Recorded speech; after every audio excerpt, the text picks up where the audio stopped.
Invitation.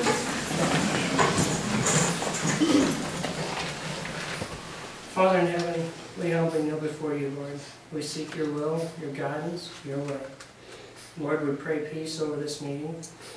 And Father, watch over each and every one of us. Thank you for the moisture that you sent. In Christ's name, amen.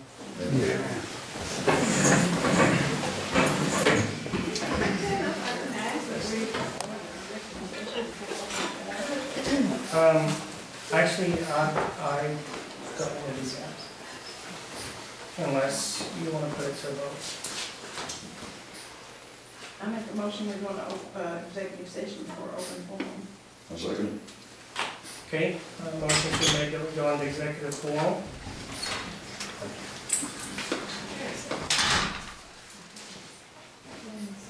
Oh, Scott. Scott, we have a motion made by Zona that would go into executive forum, just as the meeting's called to order. Our motion's been seconded by Herb. All those in favor?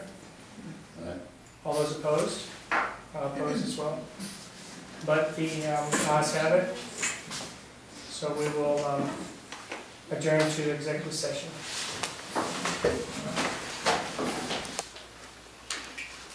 Okay, entertain a motion we continue in open session. I'll make a motion to continue in open session. I'll second. All those in favor? Aye. Ayes have it. We'll continue in open session. Action regarding executive session, we're going to postpone and move it down. Entertain a motion. Has everybody had the opportunity to review the minutes of our previous meeting? Yes, we are. Thank you. Has everybody signed the open form? Okay. All right. Keep in mind open forum until I have 2 minutes to address the board. With that, Mr. Magby, Boyd Magby. I'll speak on his behalf.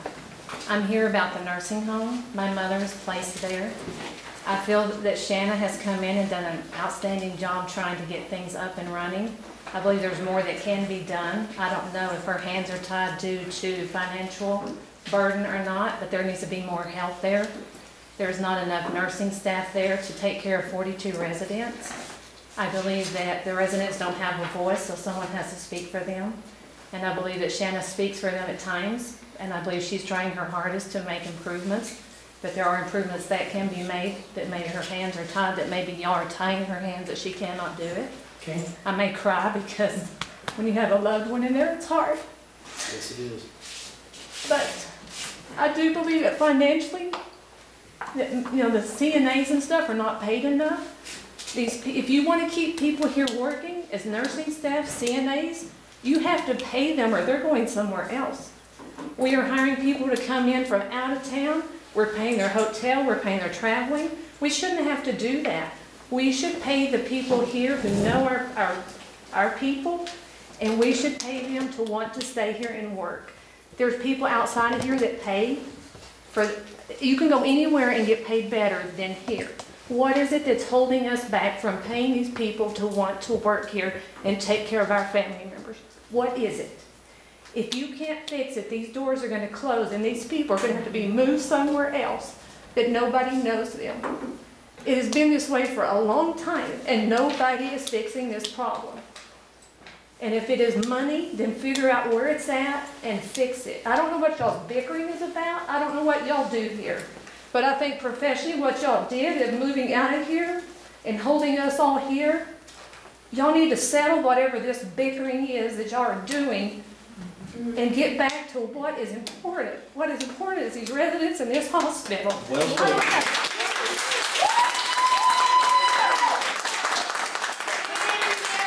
It is kindergarten stuff that you people are handling here. And these residents are suffering while y'all are up here bickering about something that doesn't make a hill of beans. Amen. These residents go, their clothes are soiled, they sit in poop and they sit in wet because you people don't hire enough people to take care of them. My mother's and pride is gone because you people don't hire and pay these people to work. And it should not happen. I don't know what you have to do, but they deserve the care and the love that they need. There's people there that want to work. You talk to those nurses, you talk to those little people, those young people. They want to go get the education. They want to work. But if they can get it somewhere else and get better pay, they're going to get that. Why can we not pay to keep them here? They want to work. They have a love for these residents. They hug them. They talk to them. There's residents that don't have family members that come in. They're there every day by themselves and nobody comes in to see them. There is a nurse that goes in there and hugs them and cares about that person. We need to take care of our nurses so they can take care of our family. That's right. Okay, thank you. Where are schools? Good job. Okay, Ms. Brunson? Yes. I think that, as you can see, we have a lot of our people here that really support our CEO. I was in the finance department when he was hired as CFO. I thought that was the best decision you'd ever made when you hired him for CEO. You look at all of the things that he has done, and I have a list a mile long since he's been in office. We've had the electronic medical records, a federal mandated thing implemented. That was like, it's going to cost us probably $217,000. We've gotten raises for all the employees, even though it's not enough probably. We've had the roof repaired, and we paid cash to do that. That was about $273,000. He's worked to get the covenant forgiveness for the prior administrator's salaries. We've replaced air conditioners in Sheets' office, Purdy's office, the outpatient clinic, and the finance department. We've worked on the air conditioning system that was terribly neglected, so that we ended up spending over $100,000 on that. Since he's been here, we have refinanced the Parkview bond. We've gotten a new CT scanner. We've gotten a new ultrasound machine. He's fixed the kitchen backflow issue. He has repaired the kitchen plumbing. We've repaired the Parkview bus, the Parkview van. He's, I don't know if I said fix the grease pit or not already. We haven't had to have bank loans since he's been in the office. He's dealt with major issues regarding pathways before and after. He's recruited a new doctor. We've got the land leveled across the street. Physical therapy has a new total gym. The swing bed numbers have increased. He helped to get a lease agreement with EMS so that they could secure their grants. We got pathways closed, and that cost us $120,000 just on a cost report to pay back to Medicare. We had to remodel the patients' rooms to fit to pathways specifications, and we had to remodel back so that we could get our funding for that. We had to pay salaries at that time. We have settled that lawsuit. In prior meetings, on December 16th of last year, the DON at that time expressed that we had a 100% improved morale on our employees. David works with his employees. He gives them a chance to talk, to give them their expertise. He talks to the department heads about what needs to be done in their departments. He keeps you informed of what's going on. He has appointed someone to work on grants.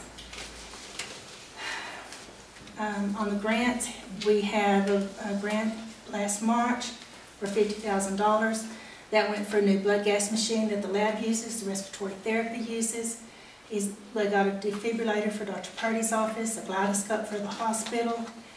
Then David advised you at that time that we were going to do carpet for certain areas in the hospital. We were going to replace the lab flooring. We were going to do repairing and remodel the patient rooms and improve the nurses' station. Since that time, on July the 28th, I reported that the outpatient clinic carpet had been replaced. Purdy's office had been renovated. Tyson had an office. The lab was still getting new flooring. The boardroom hall and swing bed halls will be carpeted. Patient rooms are getting minor fix-ups. The main project, he said, will be to totally renovate the nurses' station. All of that was part of the $50,000 grant. In September, he advised that along with the nurses' station, they were almost through with that. They were working on a new grant for new equipment and room renovations. With all of these changes, and there's probably a lot more I didn't cover, the hospital's accounts payable has reduced $309,000, and the Part U accounts payable has been reduced $62,000. The hospital is doing well, the employees are doing well, there's a good morale, things are working well, things are looking up for the physical plant, and we'd like for the board to act responsibly. Thank you. Thank you.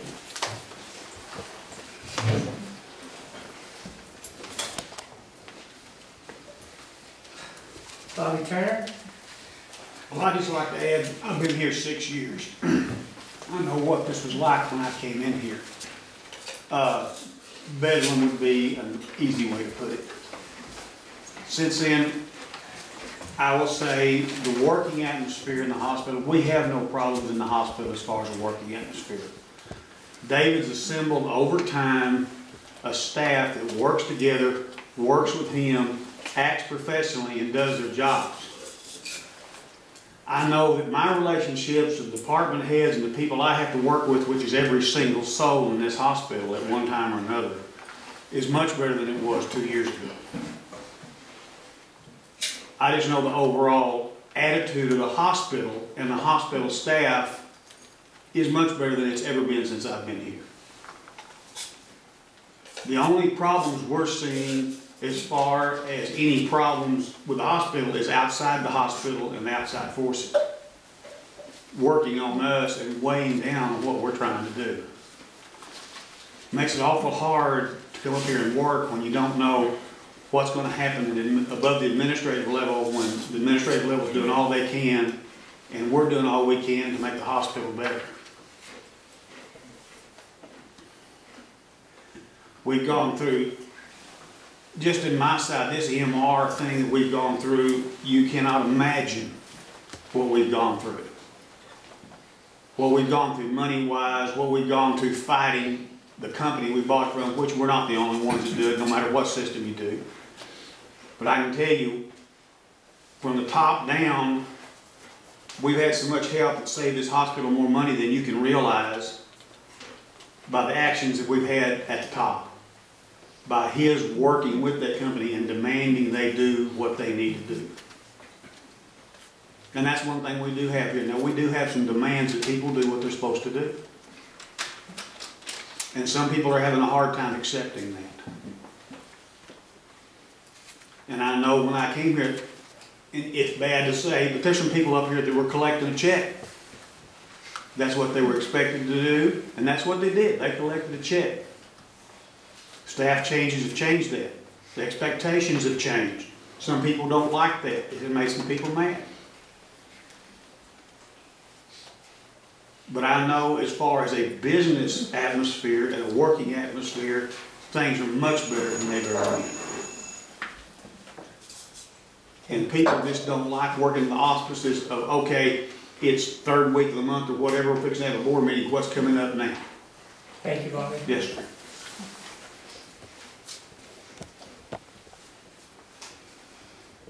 How do you say that? Sit here. Shawnee?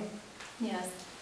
I would just like to iterate the same thing that Diane and Bobby and Ms. Garten, I agree totally with you. Personally, I think our board needs to grow up, get over your pettiness, and worry about the district as a whole. Enough said. Okay.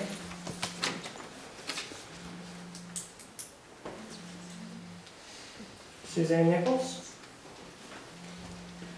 I'm the Human Resource Director here at the hospital, and as such, I work with all the employees. And I will say that all of our departments are running very smooth. Our employees' morale is great. David has made some changes and not lightly. They're very tough decisions, but he's made some. Our departments are running smooth.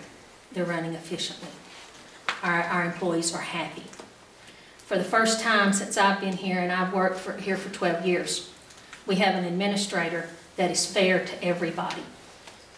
Previously, we would maybe have the freeze on raises, but oh, these favorite employees still got the raise.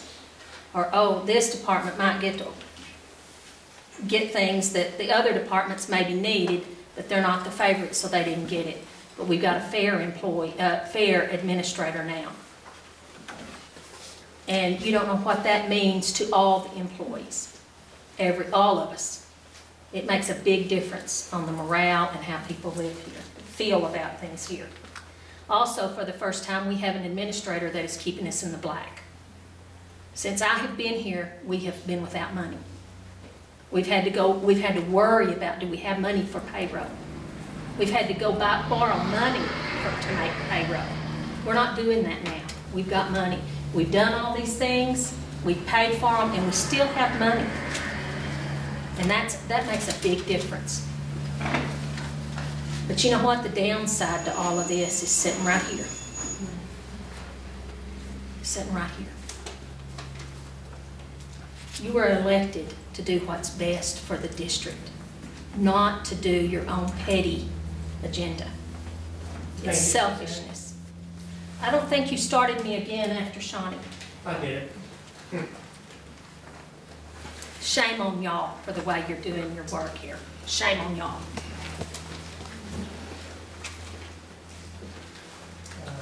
Renfro? Luana? Well, I haven't been here as long as some of the other people. I've only been here 3.5 years, but in that time, that's been under 3 different administrators. And my observation is that David came in with a really tough job. He had to clean up huge messes left by 2 previous administrations, and maybe more than that, I'm not sure. But those are the 2 that I have seen. And he has worked through that. He spent enormous amounts of money. And at the same time where we had federal mandates that caused us to take on even more expense, and at the same time that we're having reduced revenues, and he has handled that nothing short of miraculously, I think. And it is my honor and my privilege to work under a man like that. Yeah, thank you.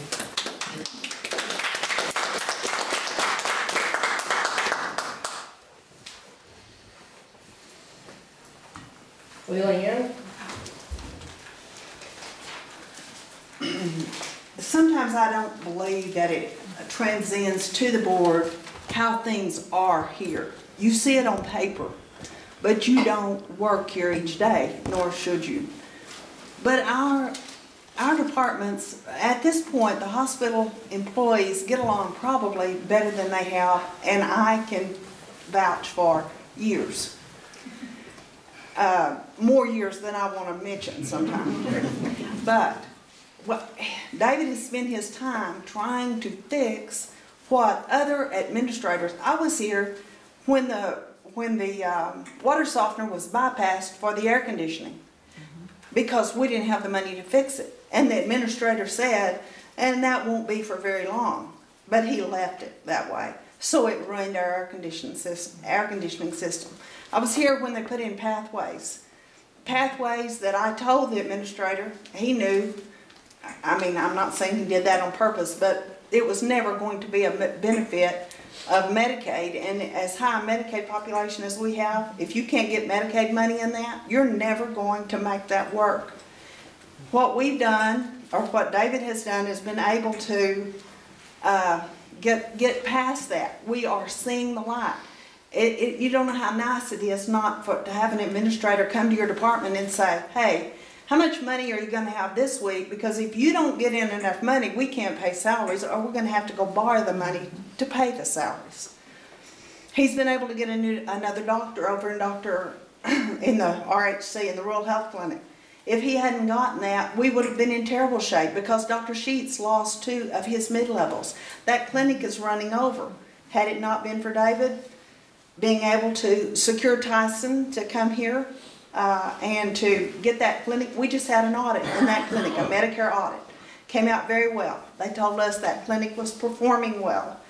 It's because of the remodeling, the readiness of the rooms, everything that we were able to do. And so I think sometimes you just see what's on paper and maybe not what is really going on within the facility.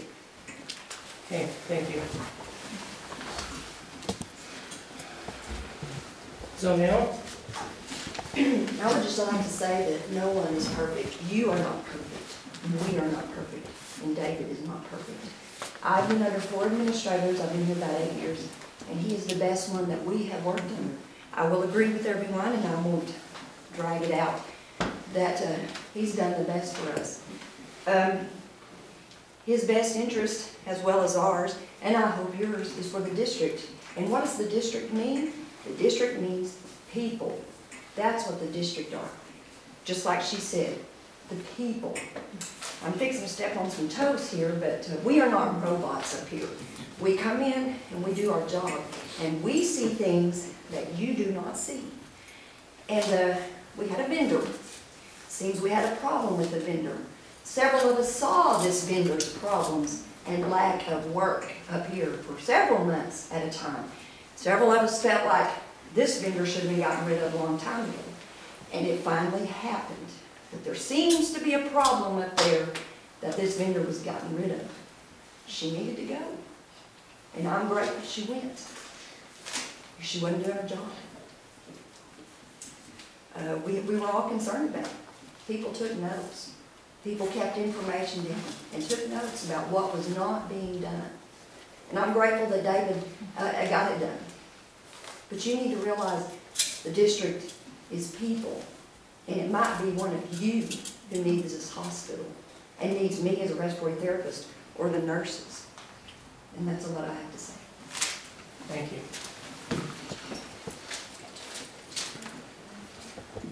Leslie Dale? She had to step out. Did she leave? Yes. Okay, that's all I have. Is there anybody who wished to address the board that didn't sign in? Okay, moving forward. Has everybody had the opportunity to look at the minutes from the previous meeting?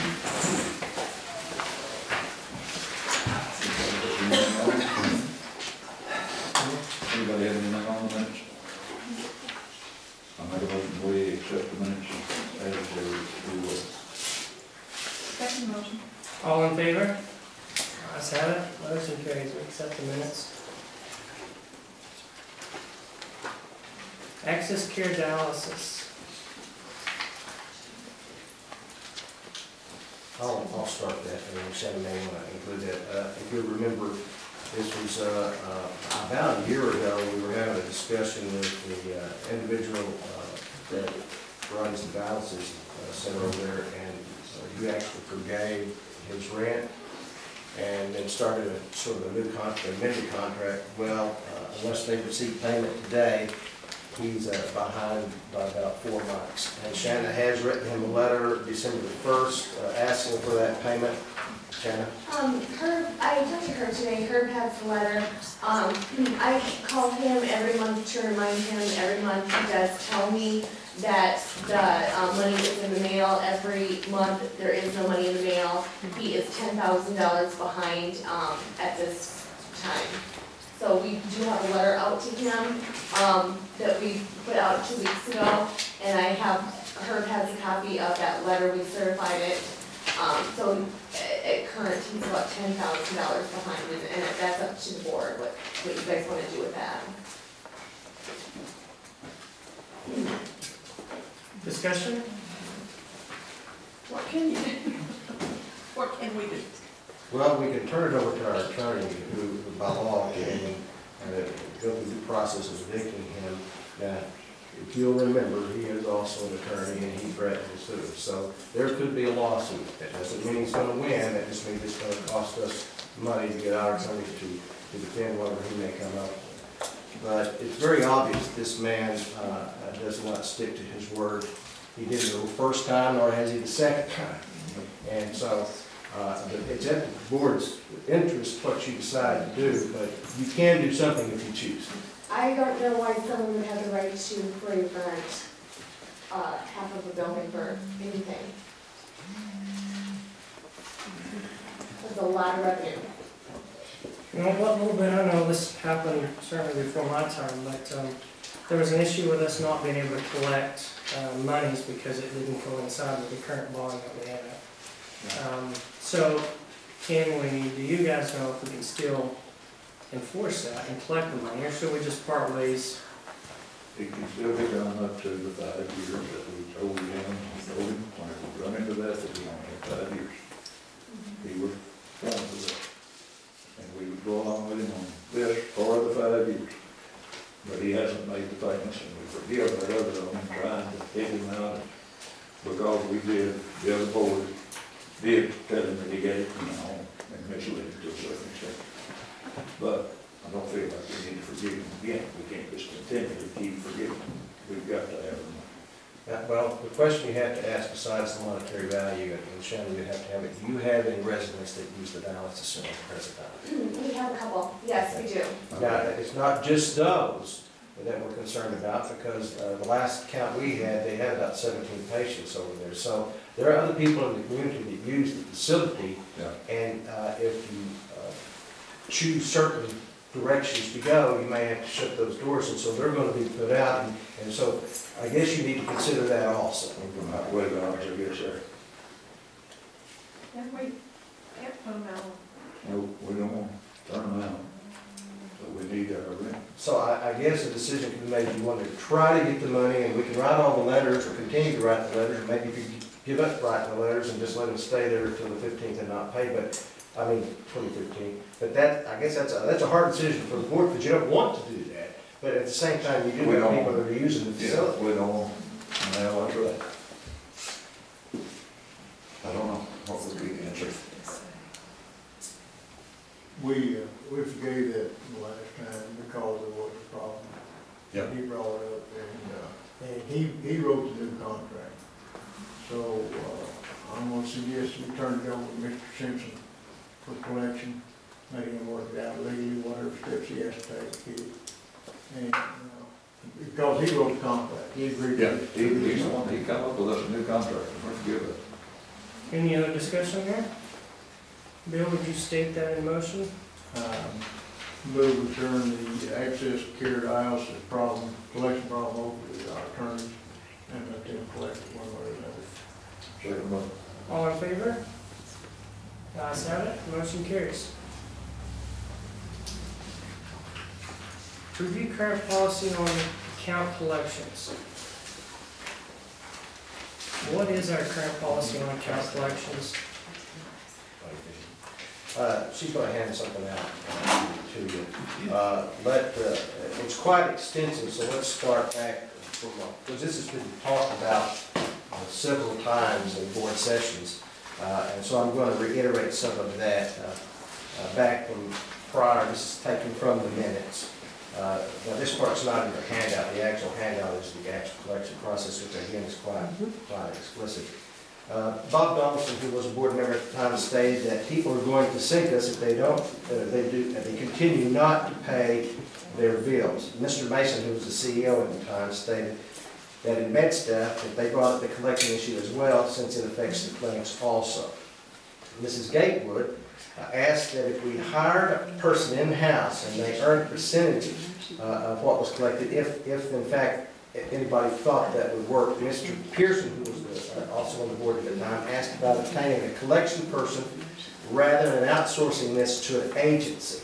Mr. Mason said it is difficult to hire someone in that capacity, as it's difficult to collect during normal business hours. We understand that most people are at work, so if you're trying to collect from them, you call their house, they're not answering the phone. It makes it hard, so a percentage of that would be nothing, because that's basically very hard to collect. We'll get into the legal aspects of it in just a minute. Mr. Jerry Osmond is the CEO of Little Lane Hospital. He was in attendance at this particular meeting of the board when this was discussed. And so Mr. Mason asked him to join the discussion. Mr. Osmond said that they have clerks in the ER that do the collections We do have clerks that collect here during the daytime and on the weekends to the best of their ability. Again, we'll get into that more in depth in a second. Mr. Osmond said it's very hard to collect no matter where you're at. They do not at Levelland have an in-house collector because collection agencies have staff working 24/7, Saturdays, and et cetera, and the hospital staff will be limited to the regular hours. Mr. Osmond also reiterated that they did not use retail merchants, RMA, that's who we use, but they do use another agency. And so that was in that particular meeting. Since this issue came to light, I have actually received in the last few weeks emails from 2 hospitals, Bowie Memorial Hospital wanted to know who we used for collections because they were having problems and they wanted to go out and try to find somebody. They were using financial control services out of Waco. Another hospital said they used hospital receivable services out of Dallas. Now we use RMA, which is out of Lubbock. It's a local, it's easy to talk to. They come down here, we can go down there. So we do choose that for the convenience of being able to do this. If you'll remember not too long ago, we were using a collection agency out of Oklahoma, and that turned into be sort of a nightmare. Anyway, I just want to bring that we're not the only ones faced with these collection issues. Now that being stated, the information you just handed, and I'm not going to read the whole thing, what I tried to do is put together the collection policy and procedures that were set and board approved a very long time ago, not just last week. But basically, I'm going to just kind of paraphrase this in my own language, and then I'll go through the other pages. When someone comes in the door, the first thing we're going to do is we're going to ask them for money, unless it's an ER visit and it's a true emergency, and we're not going to hound them. By law, we have to treat those people. I want to give you just a quick example of some of the stuff we run into here, collection-wise. The other day, during the day, we had some individuals come in with some sick children, and the children were, I guess you would say, normally sick, as any child's going to get, and we came to the ER. We tried to deal with them and asked them to go over to the clinic. They said, no, we want to be treated here. And they were on Medicaid, but they conveniently didn't have their Medicaid card with them. So we go through a whole lot of trouble trying to, because we can't turn people away.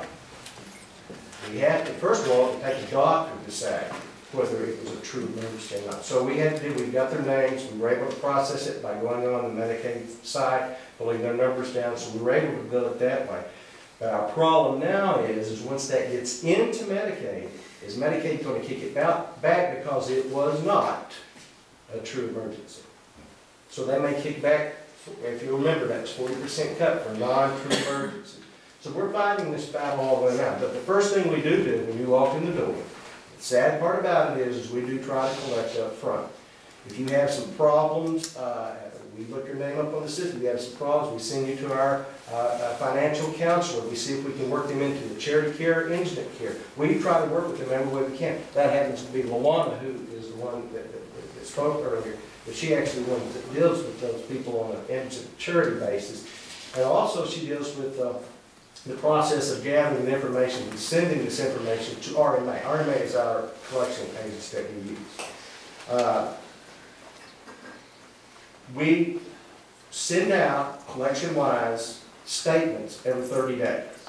Now that's after the insurance is paid. If they come in with insurance and see your private pay and your insurances are handled differently, and that's going to be in a few pages back here, and you can take this information and look at it.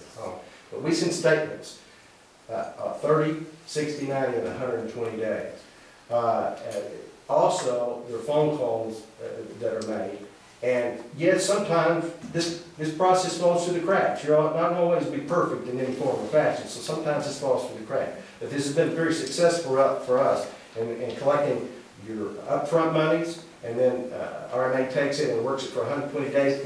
If no collections are had in 120 days, and they're not a collection agency, they're handling our what we call early out, then it is actually turned over to a collection agency for another 120 days. By law, Medicare law, we have to try to collect for 120 days. We actually try to collect for 240 days. So we're trying to give them the benefit of that doubt before we turn it to bad debt. Turn it to bad debt, very well mean. If it went all the way to collections, it could show up on your credit report. That's true. But we have a very good working relationship with retail merchants that if something by accident slipped all the way through, and that could happen, I've never said it's not going to happen, we can get that removed. It's a phone call from us. They work very well with that. So basically, that's our collection policy. And the procedures, well, let's go a little bit more over the policy. It's not the next page, because that's actually a two-page thing, and I did paraphrase it quite a bit. This one says mutual area center collection policy. That actually breaks down the private pay, the patient responsibility, the third-party pay accounts, and the third-party liabilities. That actually breaks that down. And again, our main objective is to collect as much money up front as we possibly can, and that's very true for our private pay individuals. We do have a place where they can go back and work out a payment plan. They also work that through RMA, that works that out for us too. But they are not, as long as they make payments, they're not turned over to the collection agency, as long as they make payments. Collection laws are very tedious and legalistic. You have to know what you're doing. And collections aren't necessarily done 8 to 5. They're done after hours and on the weekends. We just heard that from a prior board meeting. But that's our collection policy. Some of the procedures are on the next page on the private pay patients and how we do this. Again, we ask for the money up front. They do receive statements. They receive statements after the insurance is processed now. You have to realize they receive these statements after. The collection part does not contact the people until it's turned over to collections, which is 120 days later. Again, it seems very complicated, and it is. We are certainly not the only ones that have this problem. Leland actually has placed calls to larger facilities asking them about their process of billing and collecting. And again, it addresses the insurance payments. Now, the RMA procedure is what we're talking about. And there's actually two cases of RMA. There's the early out, and then there's the collection part. Now, what was on the agenda said collection, so we're going to hit the collections first. After insurance and Medicare have paid insurance-wise, then the private pay part goes. Once again, the individuals are contacted. If no payment is made in 30 days and a 30-day letter is sent, if no payment is 50 days, the account will be transferred to retail merchants to work as an early out program. So we do work this in-house to a certain extent, but that's basically through letters being sent. And Luana screens every single person. If they're good pay, Luana, and if I'm wrong, Luana, step in and step. Right. Okay? And she tries her best to collect from those people without even turning them over to early out. So she screens it. She can tell that. You can tell that when you look on the screen. You can see who pays, who doesn't. You can tell. I mean, it's very obvious. The true private pay, again, we look at their pay history and see if it's good or bad. And then we try to collect as much money up front as we possibly can. Most of the time with private pay, to be honest with you, that's nothing. And as the way things go, some of the truth hurts. On private pay, if they get away and out the door and they haven't paid, the chances of collecting are very, very, very slim. It's very hard.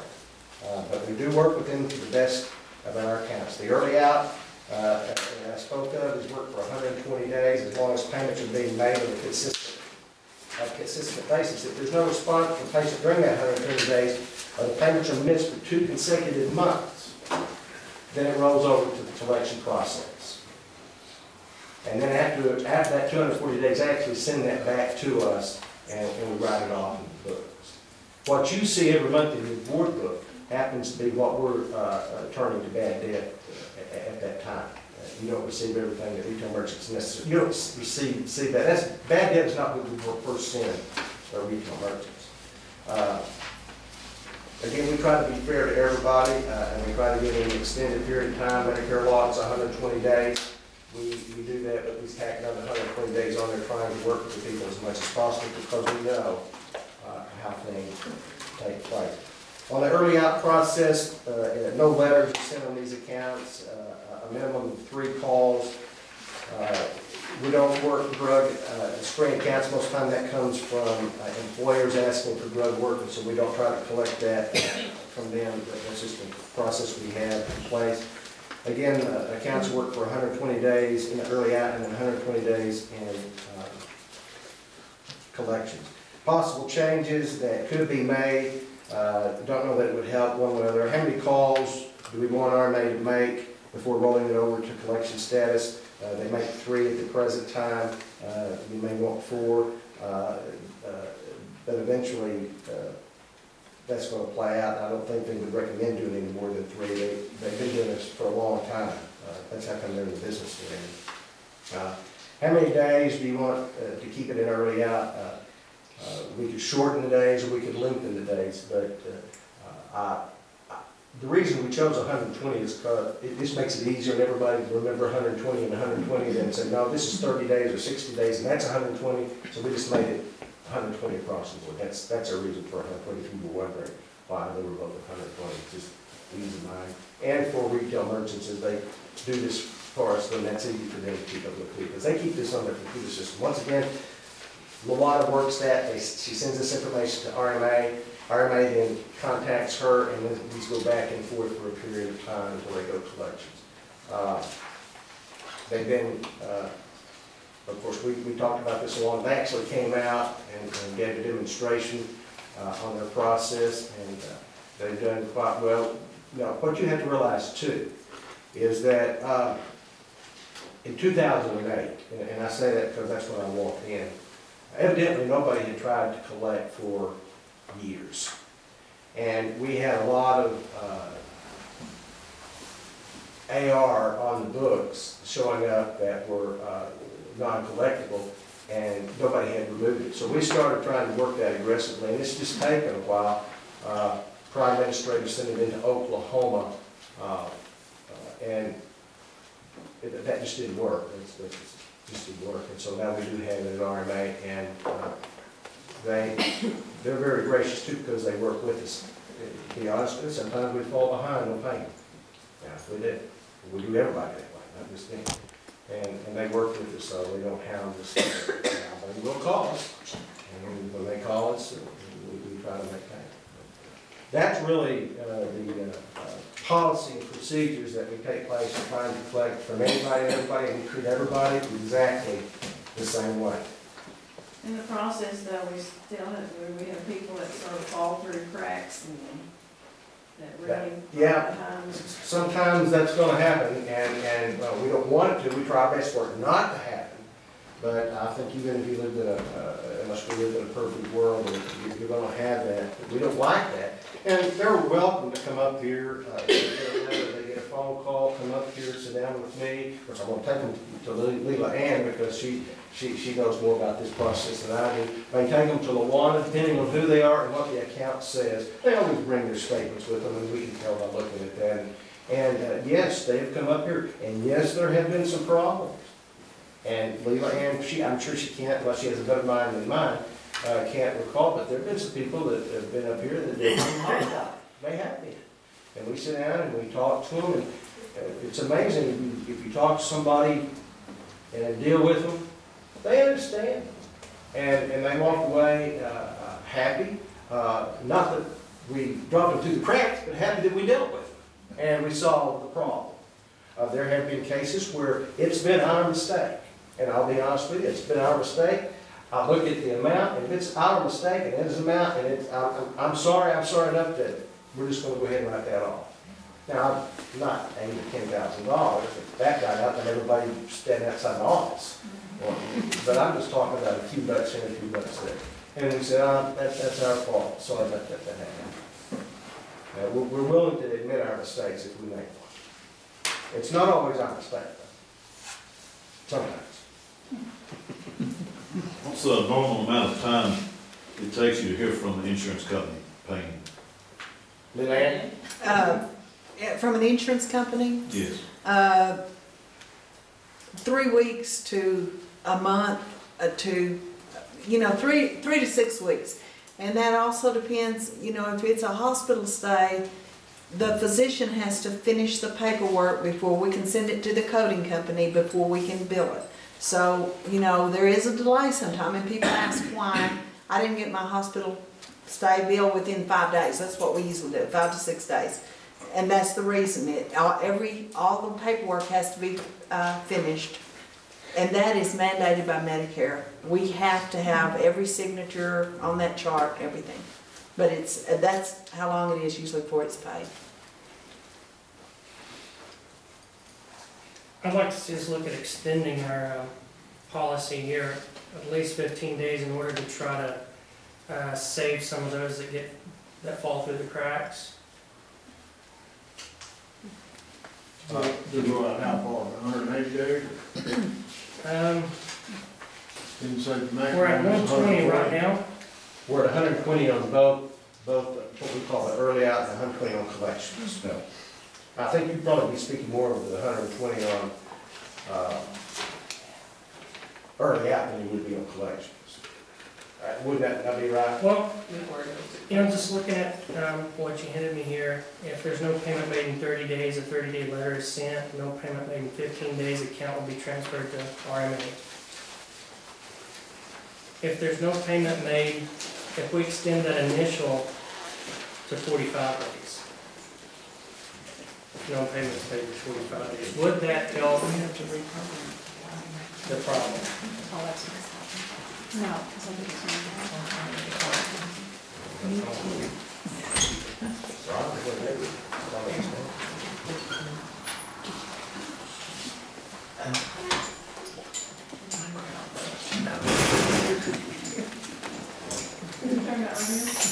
Now, this is something that Luana handles directly before it's ever sent to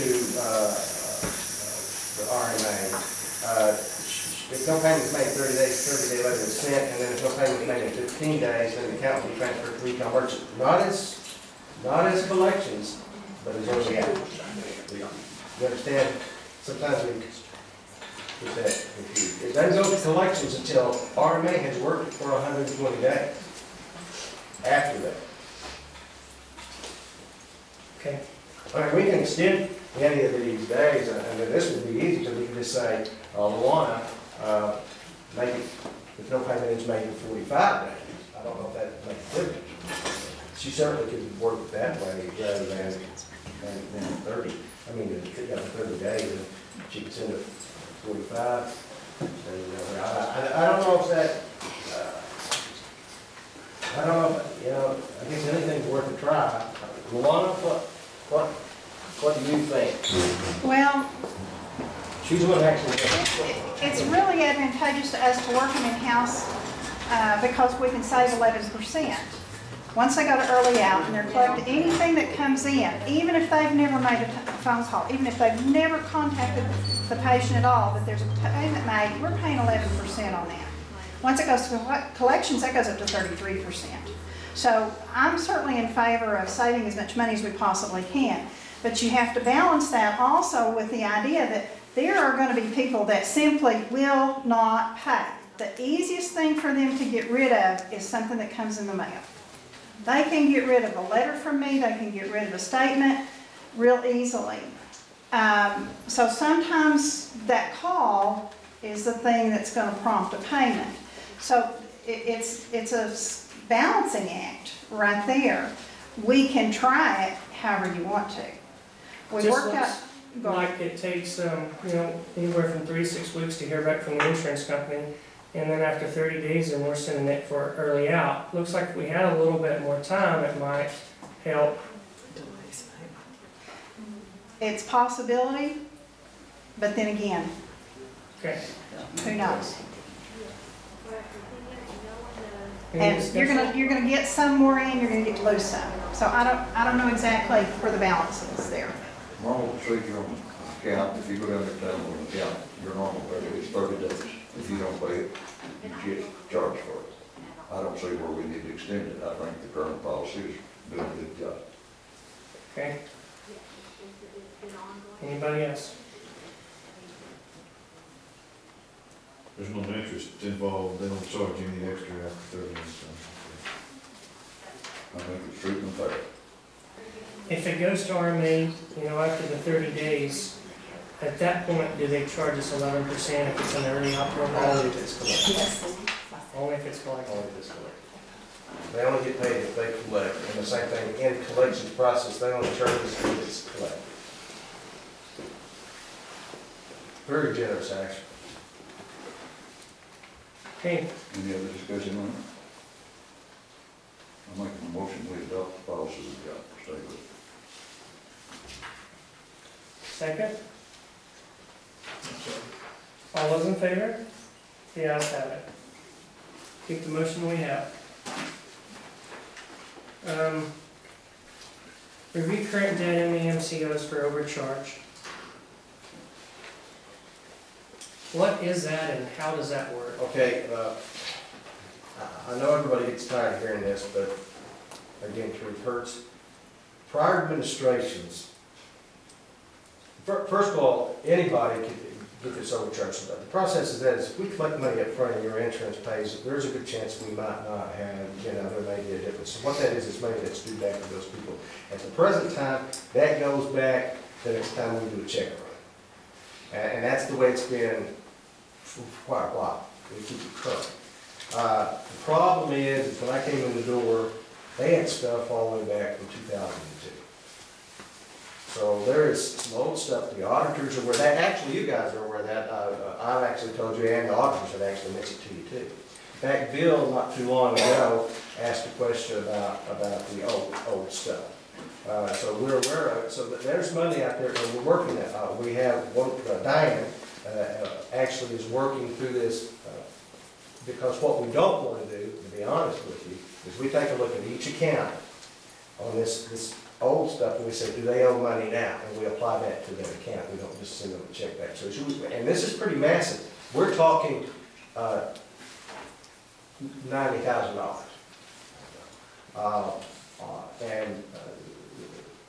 The reason I don't have anything for you to see is it's a HIPAA violation bringing names in. So What about monies? Well, Not names associated, just one. the system doesn't allow me just to print the monies. I mean, I just can't pass it out. I can tell you what the monies are, and I can tell you that we've paid back here recently about $40,000, and on the system at the present time is about $50,000. So we're working through it. We're trying to bring that down, and we're going to get there as long as we can keep everything working. Now, that's not saying we don't know it. We're just saying we're trying to work through this, because this is all the way back to 2002, and it's taken us, we're being very tedious about it and trying to figure out, because once we send that out and once it comes back, let's say these people have moved or something, and we're not talking a lot of money for anybody, there might be $1 or $2 or something like that, but if that address is unknown, then we have to send that money to the state. That's the law. Remember when first taking office, I talked about, the number I remembered was like 155, maybe 160,000 that we owed to people that we're trying to get paid back. Mm-hmm. Is it that high? You said we paid back about 40,000 since then, maybe? Well, that 40,000 includes all the current stuff, not just the old stuff. How did we accrue the overcharge? How did that number get so big? What would happen from prior administrations is when they cleared off that account, in the accounting office, they would take that reimbursement and they would stick it in the drawer and just leave it in the drawer. They didn't process. They did not process. Where is that listed on their balance sheet? Is it under a certain? It would be under your accounts payable. Since you were aware of the problem, you actually made some effort in paying that back, like the 40,000. Oh yes, and we do it. We work it every week, and we're trying to get it back. And of course, to be honest with you, if individual were to walk in, if we owe money to, we need to pay them. We'd have to pay right then. That's the truth of the matter. And if the board would give direction, we would do it tomorrow. You talked about some of the $40,000 monies was what we owe currently. Yeah, this Are we still creating those problems still? Is that just part of the business? We're still... Oh, the overages are part of the business. Us holding them in the drawer is not part of the business. We don't do that anymore. We stopped that. why that ever was started is a mystery to me, because it shouldn't have been. We wouldn't have this problem. But I think if you can correlate why, roof leak, or air conditioning, or this was done, or that, this was the same thing. People say you don't have any money, and you can't do that. That's bad business, it's the law, and it needs to be taken care of. And we're in the process of correcting errors of prior administrations. I hate pointing fingers, prior administrations all the way back to 2002. We do not hold any, every time, I don't think she's here, but every time we do a check run, we process the overpayment. I'm sorry. Okay, so we're staying current on it. We're staying current on it, and we're working, not that Diane wants to talk, but she may have even left again, but she looks at it, she was looking at it today. She processes and looks at and checks the accounts, and she's trying to work through it. One thing I would like to say about that is, the reason I'm working them so diligently, a lot of them have already been paid. They were like second and third requests, and some of those have been paid, and I'm trying to make sure that we don't have to pay them twice, So it's a diligent process. Of that old debt, how much of it do you believe we still owe? 80,000. Do we have the means, or do we need to secure the means to get that paid back? If you're asking if I had $80,000 in the bank, the answer to that is yes.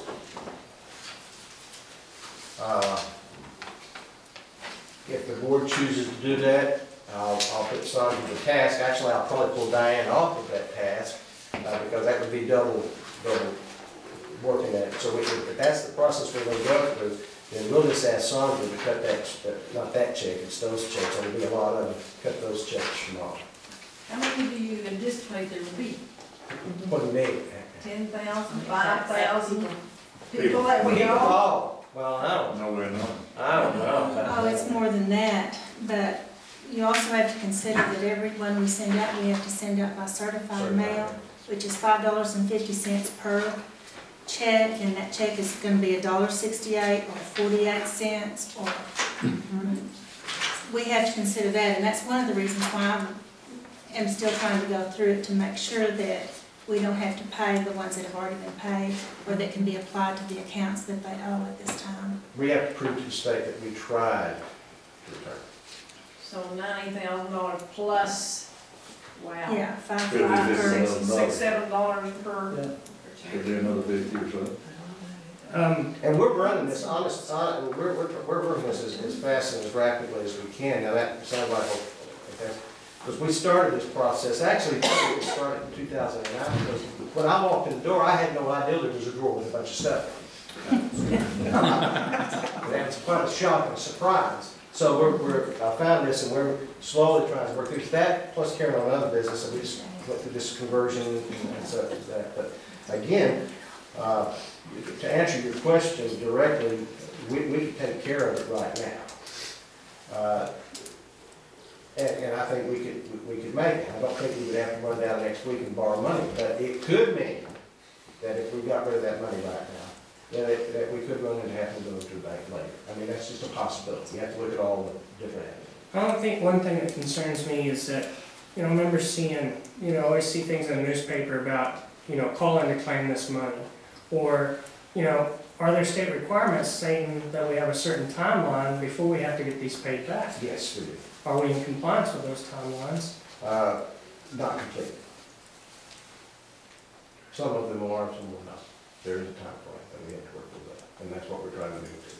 But you are doing the current ones. We're paying the current ones right now. Okay. Well, actually, if we do the current ones, they don't come back. We don't have to send those certified. Oh, okay.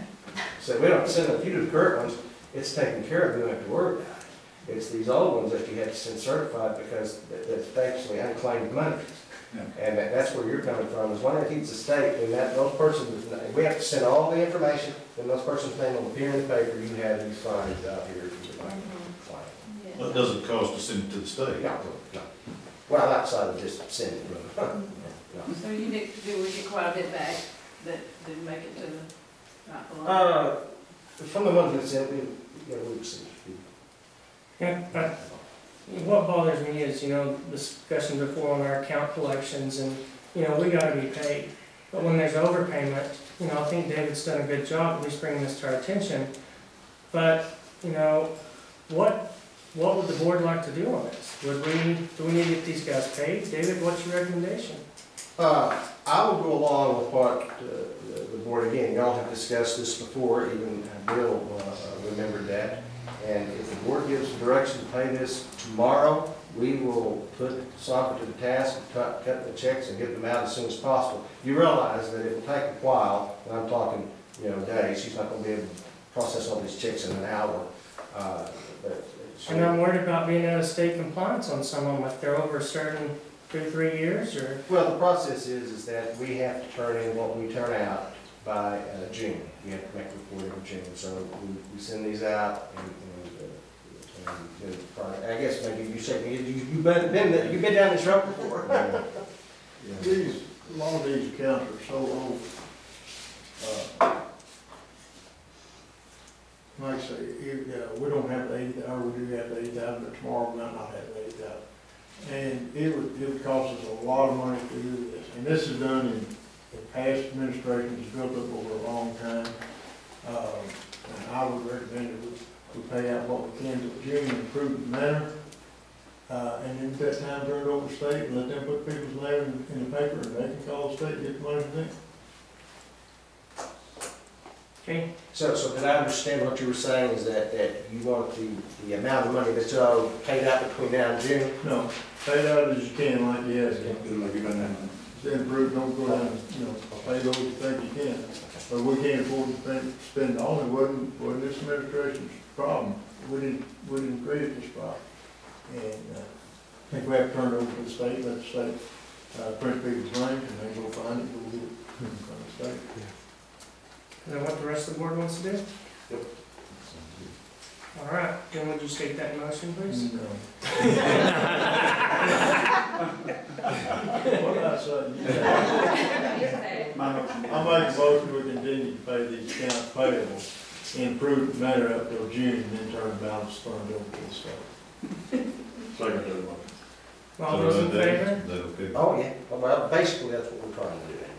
That's what it's doing. Maybe Diane has to work faster. Not that she's slow. Just insulting. No, he didn't. He said it Okay. nice. Did we vote?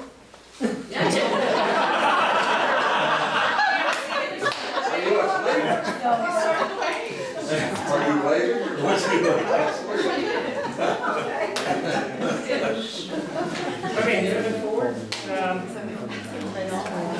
to review or set policy on dollar limits required board approval, and have a discussion whether this will include current or new contracts. Is there a dollar amount?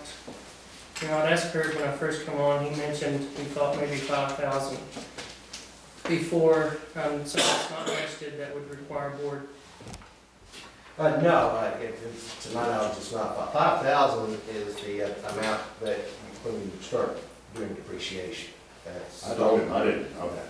I had heard of 5,000. And 25,000 is the limit that you have for sealed bids. Once again, we're back into the minutes. This has been discussed before also. So give me just a minute. This is a short paragraph. I want to read how the board had addressed this at this particular time. Mr. Pearson stated that Mr. Burke or Mr. Mason or Mr. Burke or Mr. Chris Cott have the authorization to take care of business as needed. And it's caused some issues with the way things had been handled. Mr. Pearson went on to say that we have one person who needs to transact business, and that's the CFO. We do not need to be in the daily business of the two facilities. We need to give authorization to the administrators. Mr. Lyles asked Mr. Pearson, had he talked to anyone in the bank about doing this, and Mr. Pearson responded that he had, and that we were the only board in town that handled our affairs the way we do. He gave an example of the school district saying that the school board gives authority to Dr. Gene Sheets, and he handled all the day-to-day transactions.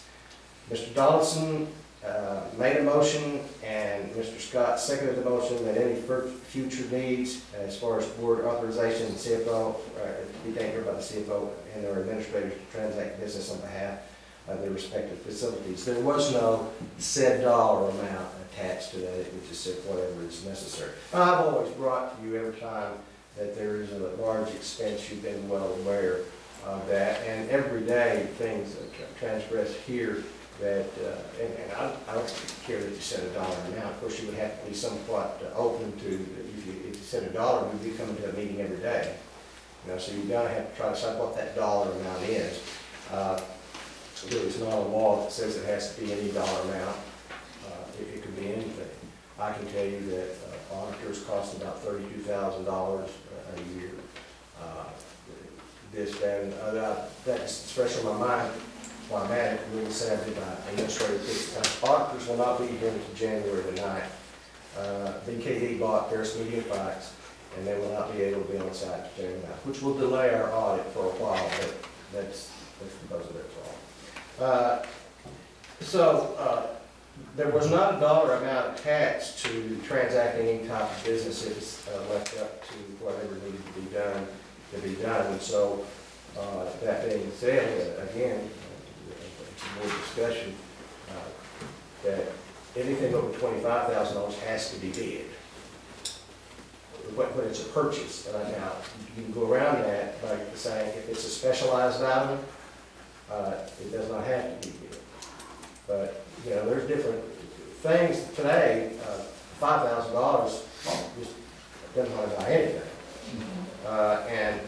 So again, for board discussion, there is not a dollar amount necessarily attached. And I meant to have Heather pull it, and I don't know how quick you can get it, and I know it's running late. The banking resolution, they have something on it, but I don't know what it does. We did not look that up. I know the banking resolution, the way it used to be, if y'all recall this, is every time we ran checks, one of the board members would have to come in and sign the checks.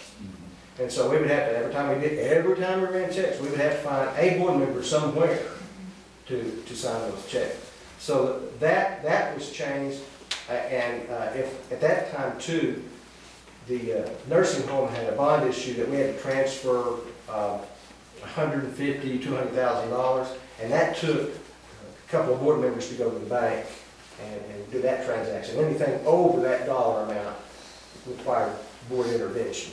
And of course that's changed now because the Bank of New York gets that money up front and they take care of it for us. But as far as the dollar amount that I'm aware of, there has not one been set since I've been here. And again, that was from 2008 board minutes that I'm reading of what Mr. Pearson and some of you guys put on the board that. Well, I've been on the board almost 6 years, and we did at one time vote when Ronnie Dent was president to set the limit at 10,000.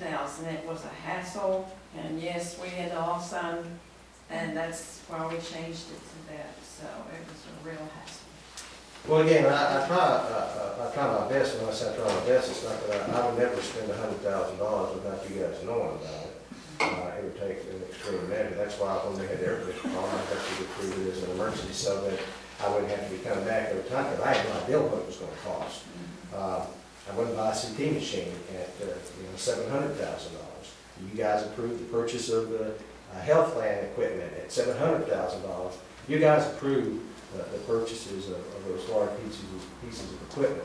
Now, I don't know, again, the board has to decide if they want to set a limit or not, but I don't know what that limit would be, because I don't even know what's going to hit me in the morning. I couldn't even tell you what hit me this morning. I can't remember. But things happen all day long that I have to make decisions on and go on down the road. What I can tell you is I haven't absconded any money, and I haven't spent any money that wasn't necessary, because I don't believe in doing that. Well, I think we need to let it run like it is, leave it at your discretion. Other discussion? What is, do we have, I'm sorry, I missed that, do we have?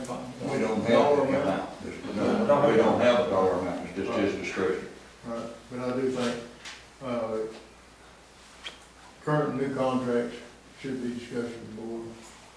Well, in advance or Are these two afterwards. different items, or, I mean? the deal is, here's what, your contracts are. I mean, that contract with the health plan and that kind of stuff, that's talked about. You got to be more specific on what type of contract you're talking about, because there are large purchase contracts. You know, I don't know what kind of contracts, because I really don't sign very many contracts. Well, now I do, I sign a lot of contracts, insurance contracts. I negotiate those every day, and I do sign insurance contracts. But that's with them paying us money, not necessarily paying them. So I have a lot of contracts that I take care of on a daily basis. I'm working with Superior Insurance right now and Insurance, you know, their contracts. So I guess you need to be a little more specific, because I know a large dollar amount contract, of course, is going to come to the board, because that's the way it would be. I don't know what contract you would be speaking of, that, because I don't sign that many contracts unless they're insurance contracts, and that's them paying us money. What is your reference contract with? Purchase money contracts, contracts with, Michael had the people come in and do the wound care and that kind of stuff. I think the board needs to be. Well, and then I would bring, first board would have to prove the wound care to be in here, which also was another mistake. But, those type of things would actually come, no doubt. I would, if I signed a contract, every now and then you'll get a doctor who's interested in coming in and working out of an outpatient clinic, haven't had that in a while, but I would bring that to you too, so you would be aware of it. And say it's okay for that doctor to come in and practice here. They don't need to come in next week, but we don't have one right now. Again, I try to bring every contract that's pertinent to business, and large contracts. I try to bring those contracts too. If it's an everyday type business contract, I don't necessarily want to. My opinion is, you know, I think 10,000 is certainly, for an operation this size, is on the low side. I'd like to see us be included if there is a dollar amount to include the contract over 25,000, any new contracts. So if that contract consists of over 25,000, would need board approval. Well, see, that right there would kill the auditors. Yep. The auditors are $32,000. How about just saying reported to the board? That'd be good. And he always has. He always has reported in there. Right there. And I just report the auditors. I just make a motion to leave it as is. Leave it as is. Any other discussion? All right, we'll leave it as is. All those in favor? We have to sign out. Oh, yeah, body break? No.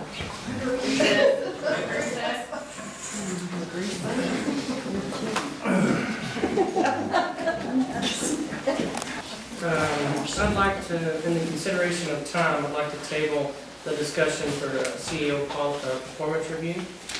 Entertain a motion to table that. I make a motion we table item 10. Second. All those in favor? Ayes have it, that'll be tabled. Financial and statistical reports, bad debt write-off. Okay, starting on page 10, where we have showing our cash, the hospital district, the combined balances for the $587,255. That hospital has $459,347, and Parkview is $127,907. We also have the debt services fund, which is the New Bank of New York covering the bond, of $84,311. Page 13, our net accounts receivable is actually increased by $239,000 for the hospital. And then accounts payable has decreased by $81,985. Pages 17 through 21 show the checks written for the hospital.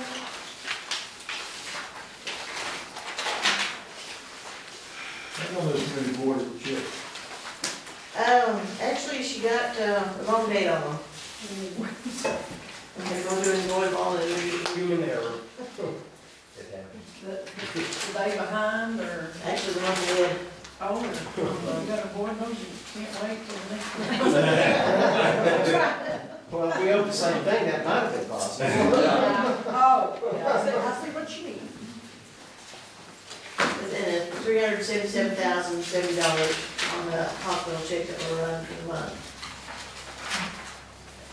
Page 41, on the Parkview side, we have the net accounts receivable on that, it decreased by $27,840, and accounts payable increased slightly by a little over $7,000. And then pages 45 through 47 are the checks that were written through there of $121,820. Can I ask a question? That we pay Aflac, and that's for employees? Yes. And we're paying that for them? It comes out of their checks after, the payroll checks after that. Okay, and then if they have a claim or anything, the money directly goes to them? Yes. Are they faithful in paying that? It comes straight out of the payroll checks. Comes out of the check. Oh, okay. Yeah. But we go ahead and pay Aflac for the full amount, just like hospital insurance, and then it is deducted from the payroll check at each month, Oh, or each paycheck.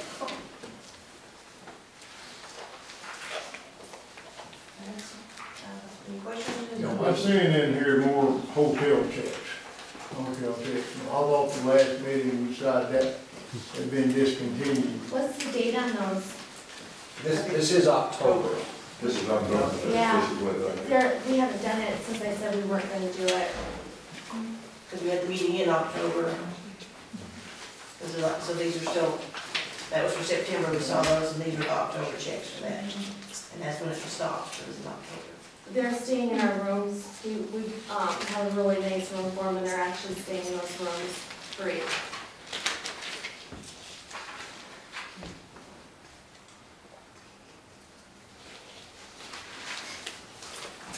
Okay.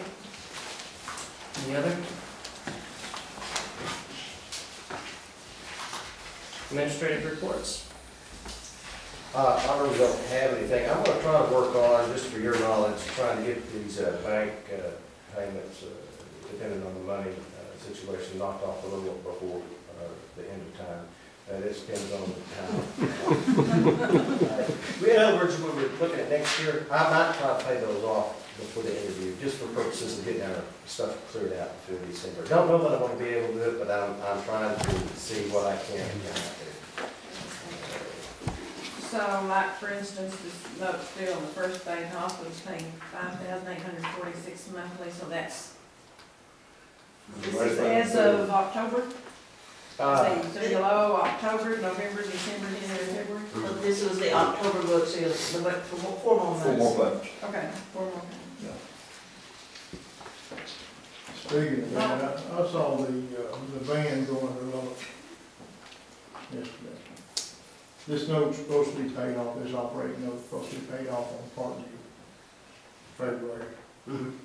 And I think it's time we start looking at buying a more efficient van, instead of taking that bus to Lubbock. I agree with you 100%. So we'll have that money available, should. Yeah. We need to start looking into buying a more efficient van size. I can do that, I agree with that. We're spending a lot on gas, and we're taking it every single day. So I totally, yeah, we take it everywhere. It's a big marketing thing for us. The families really appreciate when we take them to doctor's appointments. And we've got people going to pain clinics now. We've got people going everywhere.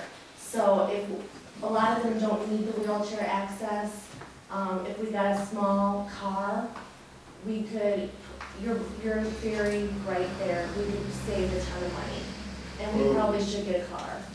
Well, I think we need another van to replace that one you got, so we can haul people and one person down the road in a wheelchair. We just need a small van, though. Yeah. I think we need a car. Well, you can't carry a wheelchair. Well, it's in the trunk, you put it in the trunk like a family does, when families. We would be at risk of maybe getting somebody, taking them out of the wheelchair and putting them in the car, and taking them out of the car and putting them in the wheelchair. What do you have to do at Parkview anyway? I You mean, I did my mother and my daddy that way for a long time. Yeah, everybody takes their family in a car, you know, a car you can buy for $8,000, you put the wheelchair in the trunk, and gas is really cheap. Where can you get a car for $8,000? You can buy nice cars for $8,000 or $10,000. every nice car that I've, well. What you're saying now is we need to go up north and buy some cars. Well, seriously, you can buy nice cars for $8,000 to $10,000. You can. What we can do, when you decide to do this, and we're not in the finance position right now, is we can actually bid out, though it's not required, but it's not just $8,000. We can get cars and we can get, vans, and then you can actually look at that choice. I've been watching for used van, and every once in a while, I'll go one for 9, 10, 11,000 wheelchair. So are you talking about a van that sits up or down, because the ones that go up are really hard? Oh, you're talking about wheelchair accessible. Wheelchair accessible. Well, those vans are really hard and they break down though, the equipment that's needed on them and. That's true. And even if they're not wheelchair access, I had a van with my mother and my daddy, and it was not easy for them to get in that van. It's got to be wheelchair accessible. Okay, I know everybody's ready to get home. Shannon, your administrative report? This is I redid the elopement policy, so you guys can each have a copy of that. Donna and I got the policy and procedure book finished finally. It's at the printers, and they're gonna do a formative copy for you guys to see, to okay. It's huge, it's great. We finally have an all-in-one policy and procedure book, so I hope that you guys like it. We have officially 45 residents in-house. We've got another one coming from Allegiance. Our census is doing really good. We have 3 unskilled. We're kicking butt, guys. We're doing well. The 300 hall is almost all painted. I do have my Texas provisional license. I will be sitting for my boards in the next 60 days. We did have that complaint. I finished my 2567. For those of you that don't know, we had 4 tags. They were they were on pedicures, a locked maintenance store, hand washing, and some chemicals that weren't locked up in the maintenance. So what we did for that is we put a new alarm on a door, we put a new lock on a door, and we have our own pedicurist that's coming in weekly to do pedicures. So it's really, I'm actually glad that we got the elopement one because it made us take a look at our alarm system. So we're really thankful that we got that all checked out now. So actually it wasn't bad, so I'm really grateful for that. What the Maggies had said about our staffing, why I agreed wholeheartedly with her on that is we are actually well-staffed, except for the fact that we do need a few more CNAs, and the CNAs that are coming in that want jobs in the last 2 weeks have actually walked out on us because of the $7.88 an hour. And they walked out on us. They, because people are getting paid $8 to $9 an hour at the towns nearby us. And in Iowa, they start out at $9 or $10 an hour, CNAs do. And so even though we're paying for the classes, and even though, you know, our nurses make really good money here, our CNAs don't quite, and even though we gave awesome raises, and I thank God that we were able to give raises, our CNAs don't make enough money to work the job they make. You could still go to McDonald's and make more.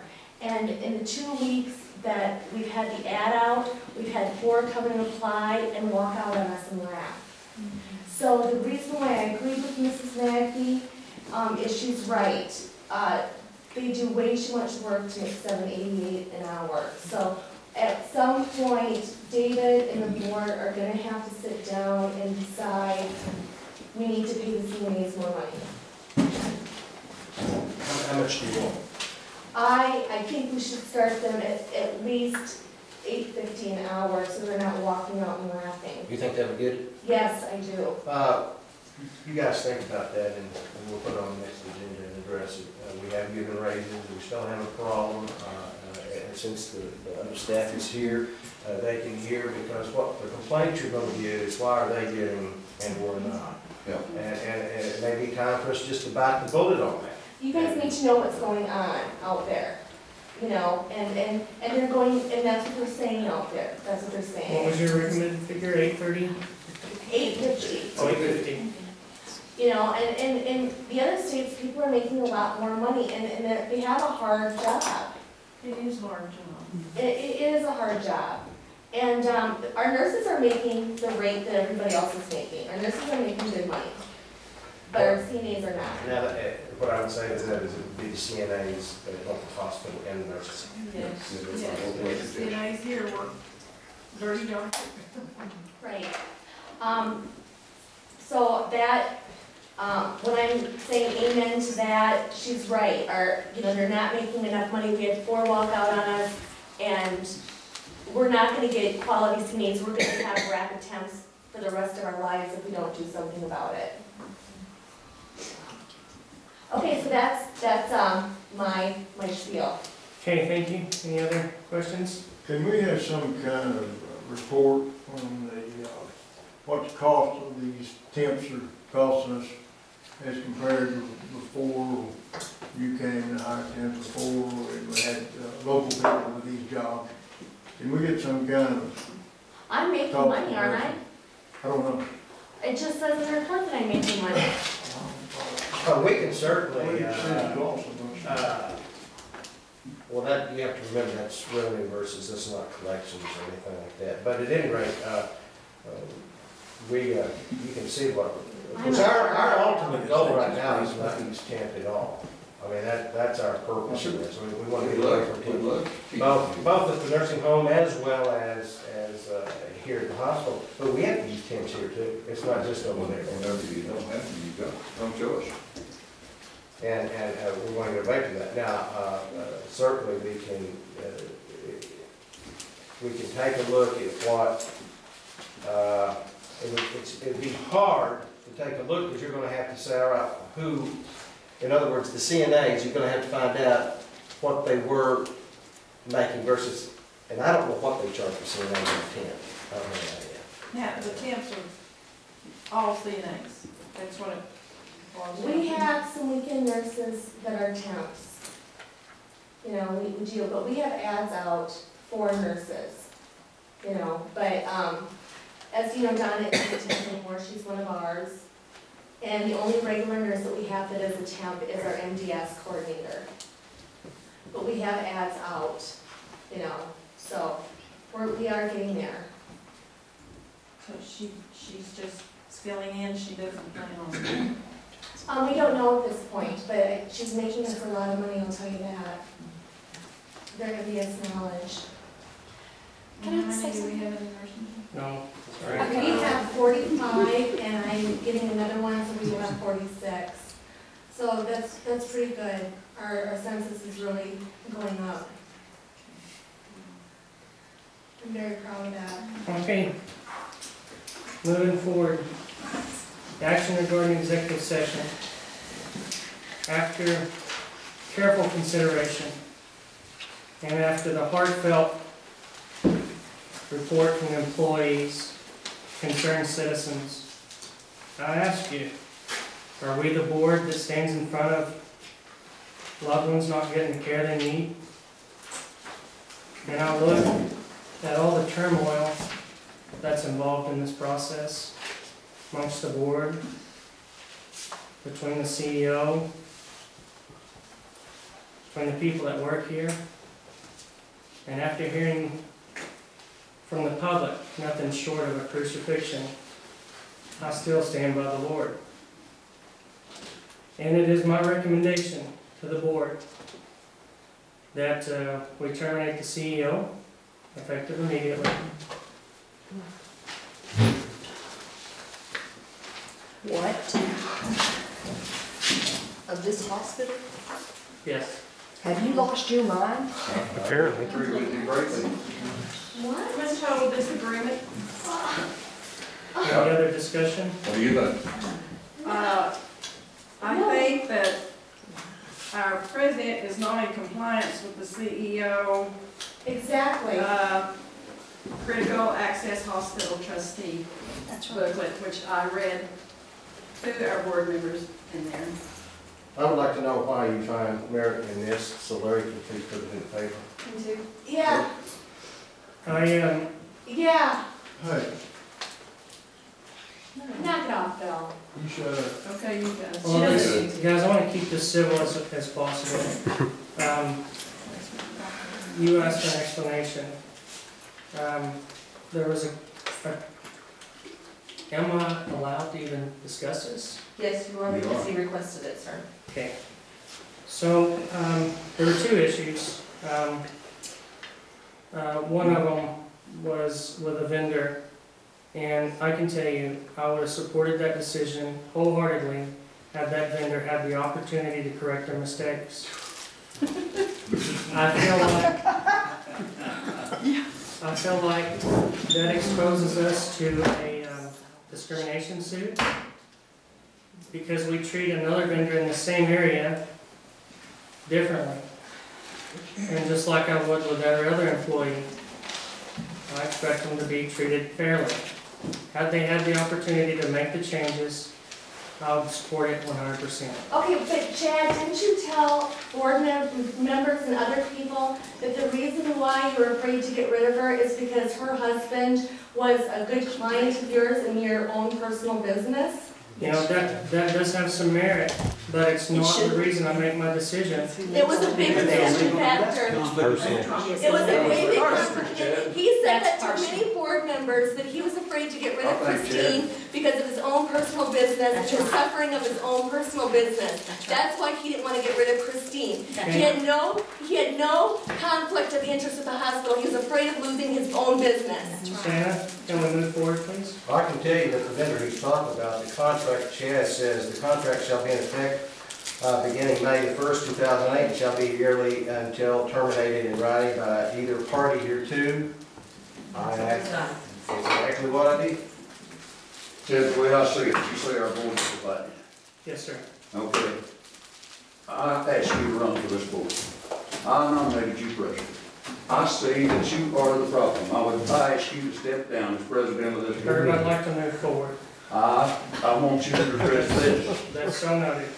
The other issue that I have that I considered very carefully, and that's why our meeting took as long as it did, was the fact that Harvey was run without a legal administrator for a short period of time. It was not. What's it to do with finances? This is where the problem is coming from. You just keep It was not. I have a license. and it's time you step down as president of this board, because you will not try to work with nobody. Well, that's so noted, and I appreciate that, okay? What you did was Y'all should be ashamed. You should be ashamed. I'm sorry. You need to step down. Well, I'm trying to make what's best for the district. It's not Okay. No, you're not. My license is right here. And Chad, I am very, very upset with I you. would like to say that he is totally out of compliance with That's the right. critical Everything. access hospital trustee book, which I read the things to him. Hey, look, guys, this is my recommendation. You can do with it what you want. If you want to do the best for the district, listen to the district. The district told you what was going on. Yeah. The district told you what's going on. You're not listening to the This district. is a personal vendetta from you. It sure is, and I And I am asked you to step down disappointed. as board as president. Okay. Do I hear a nomination? May I speak? May I just say, and I'm not, it is terrible. I'm very active in the community, always somewhere. But football games, Well, church, if it's okay, I'd funeral. like to maintain some order here. I'm not gonna get out of order. I'm just gonna say it's terrible when you sit down and people say, how bad is it at that hospital? Because the board member told me, I had a board member today tell me that things are terrible down there. That's not good. We can't be positive if y'all are making us negative. It's hard enough when we compete with the new hospital in Freona, new hospital in Portales, and the board's running us down. And the board's running the CEO down. You can't do that. If you do, we cannot survive. Well, it's certainly up to the other board members. I also have a I'm letter just one of from five. the vendor's attorney admitting to the fact that she did not do her job, and so there's reason behind this, this particular action. And as far as that, I was in contact with Dad's estate from the day that Shannon was brought on. There are letters that were sent to them, and they knew exactly what was going on. They're the ones that dropped the ball on getting her license issued, not us. And that's why they let it go. Is it not a conflict of interest for said vendor to have her own business and then continue to come over here and work and continue to come over here and take medicines from our pharmacy to her pharmacy to sell? That is a conflict of interest, and I'm not for sure how legal that is. And you have the gall to sit up there and want to get rid of the man who has tried his best to get us in the black and keep us Done so running. much better than any that we've ever had. And My you- question is, who you gonna replace him with that's gonna do as good? No, You got nobody. that? Have you got that in the wings? You're paying him for. Have you got that in the wings? I want that answer. Is there somebody out there that's gonna do the job? We haven't had him for 20 years. Entertain a motion to adjourn the meeting? Oh, my. I make a motion to adjourn the meeting. Well, you're not gonna leave me out here. All right, well, basically, we need to wrap this up. Yes, sir. No, we can stay here all, we don't have a problem staying here all night. You're not gonna shut down the prison. I've given you that recommendation, and I stand by it. Okay. You're being very legalistic. I've been on this board 6 years almost. I have never had any board member such legalistic, rigid attitudes before, who does not even take time to come down and communicate with the CEO. Well, let's sum it up in a vote then, guys. Move adjourn.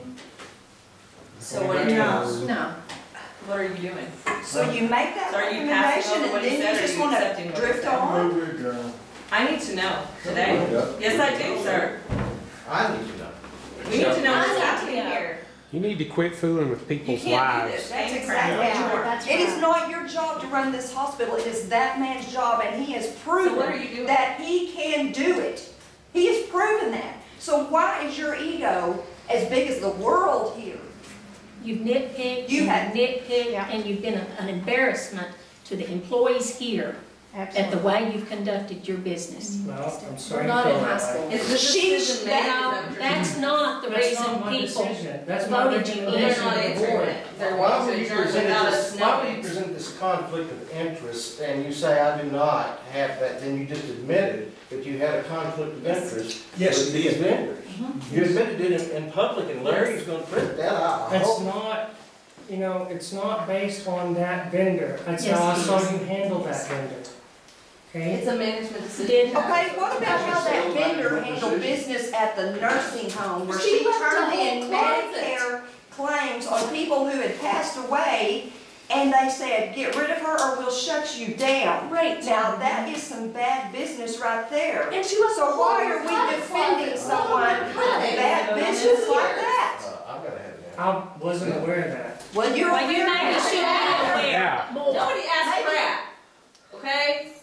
Nobody came to us about anything that was Nobody going came on. to find out. Our district and hospital got left to dry while you defended somebody else. All you That's did what is I throw felt. your little pity, little I'd like to know what's temper happening tantrum. tonight, right now, with this man, because it will determine a lot of people in this room Well, what they're that's doing exactly tomorrow. I've given my That's right. recommendation. What are they doing? I wanna ask something now, before we go, one more thing, we may be I'm wrong. not on putting this, up with it. but, That's fine. did you tell her that I lied to you on the phone? About what? About You some told other You conversation? told me you lied to him. And you told me as well. So, you said to both of those people, you weren't man enough Oh, wait a to minute. come to me and say that I lied, when I didn't lie to anybody, I don't lie.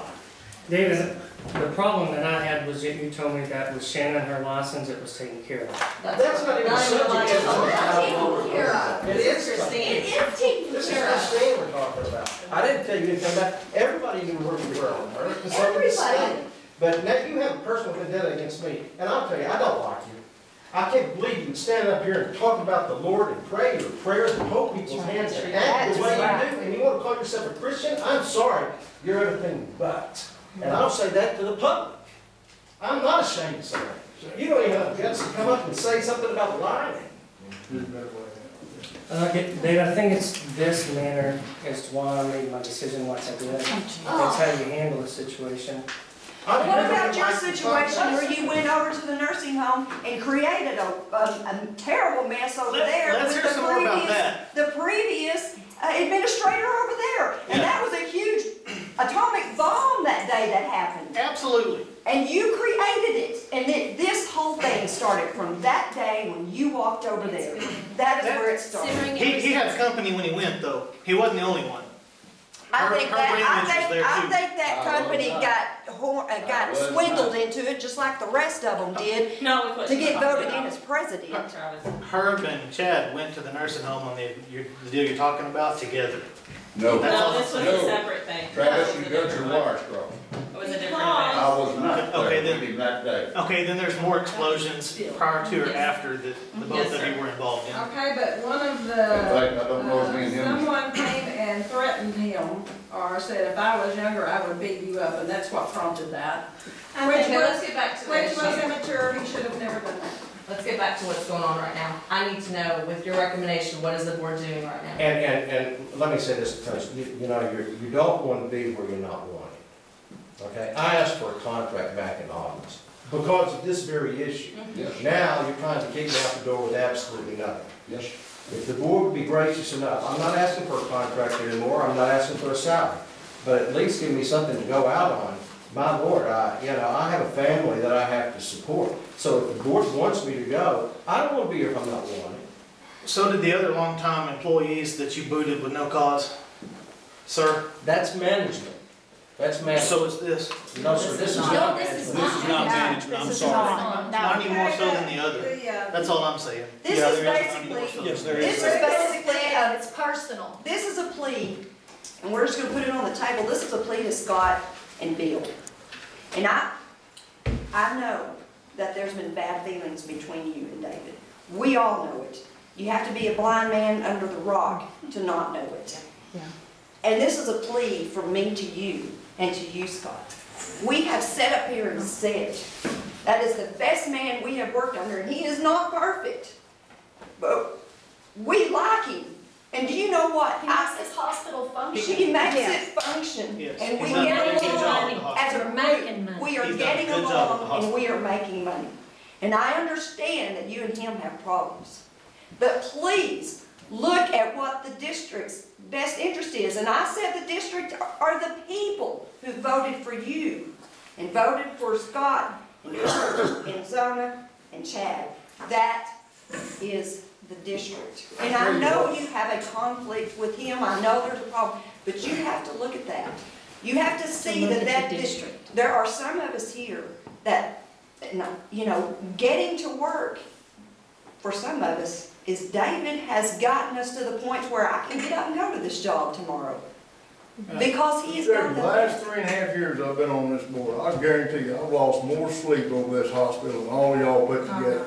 That Parkview was way more than broke. Hospital was too. I got on this board.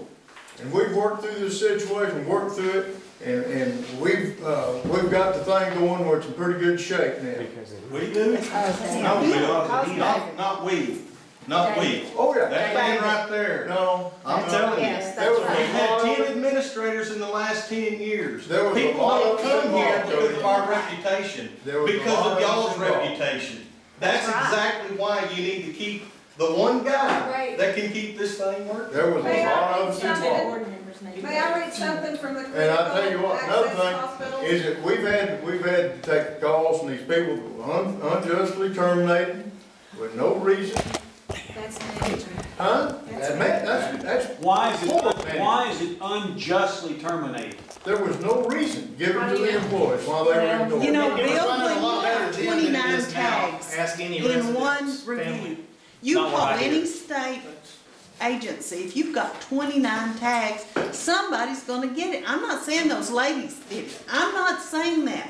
But if I get 29 tags on me when Medicare comes in, I'm gonna think somebody's gonna get it. There were That's right. 19, and the two nurses out there, the DON, the ADON, had nothing to do with the tag. Right. They were trying to correct the policy.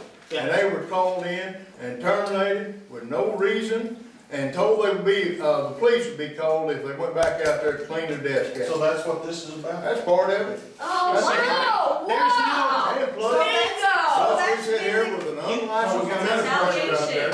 You can't deny he's got a good track record at the Has hospital. nothing to do with the board. But just hang on a month or two and see the track record that's coming with Parkview. Retaliation. There's, it's not day difference. He has done a very good job with the hospital, admitted. You don't think we But can there's be problems coming down the line right now. We're here to find out. How do you know? You work there. No, I've got access to, yeah, it's the same that y'all do, the tags that were written. Enough. Hey, I have an announcement before Nothing we do coming that. down the line. Guys, Talk to me a employees, couple I can minutes. see how important he is to you. I don't want to stand in the way of that. I didn't know you all felt like that. We did. My honest was to create a better environment, okay? To make this place better. That's my sole goal. I don't take sides, one way or another. I don't. Listen, If I that's really understand. true, you need to step down. Yes, sir. Yeah, I'm gonna do that.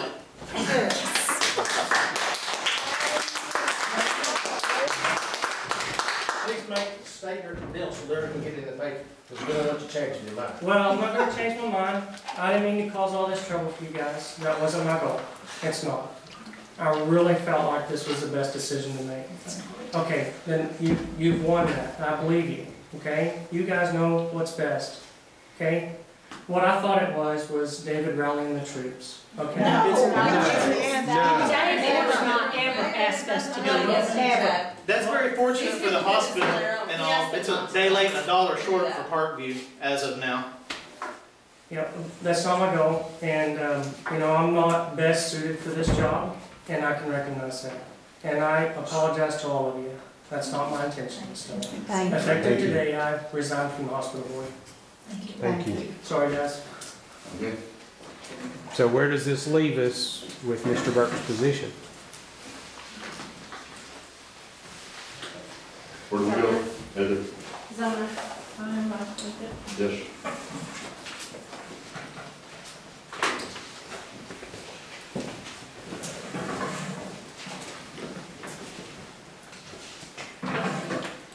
Okay, it will be our responsibility to canvass or find someone to fill his place. And so what is our time limit on that? You'll probably need to think about that within yourselves. And then come to, probably have to call a special session, because you need to do it as quickly as possible, because you can't really go into any type of situation where it's going to be tied, because there's no tiebreaker.